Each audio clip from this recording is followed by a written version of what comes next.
ભુજના સતત ટ્રાફિકથી ધમધમતા એવા સ્ટેશન રોડ ઉપર ગટર બેસી જતા મોટો ભૂવો પડ્યો છે. ભૂવો પડવાને કારણે વાહન ચાલકો અને રાહદારીઓ હેરાન પરેશાન થઈ ગયા છે. જવાબદારી કોની એના કરતાં જે પરિસ્થિતિ સર્જાય છે તે ખૂબ વિકટ છે. ભુજના સ્ટેશન રોડ પર ભુજ નગરપાલિકાના પાપે એક મોટો ભૂવો પડી ગયો છે. સતત ધમધમતા માર્ગ ઉપર ભૂવો પડી જતા લોકો ભારે હાલાકી ભોગવી રહ્યા છે. સ્ટેશન રોડ ઉપર મોટી સંખ્યામાં ટ્રાફિક સર્જાય છે.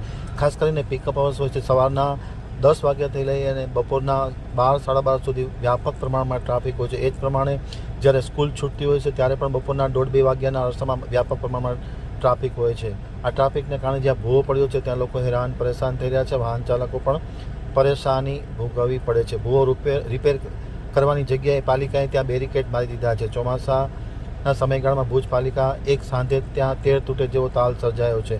શહેરમાં ઘનશ્યામનગરથી આવતી ઓપન એર થિયેટર પાસેની ગટરની લાઇન પણ ગત મંગળવારના રોજ બેસી ગઈ હતી. મુખ્ય લાઇનમાં જોડાણ આપવામાં આવ્યું હતું, પરંતુ સ્ટેશન રોડ પાસે મુખ્ય લાઇન જ બેસી જતાં આ નવી મુસીબત ઊભી થઈ છે અને નવી મુસીબતે વાહન ચાલકોને પારાવાર હાલાકી ઊભી કરી છે.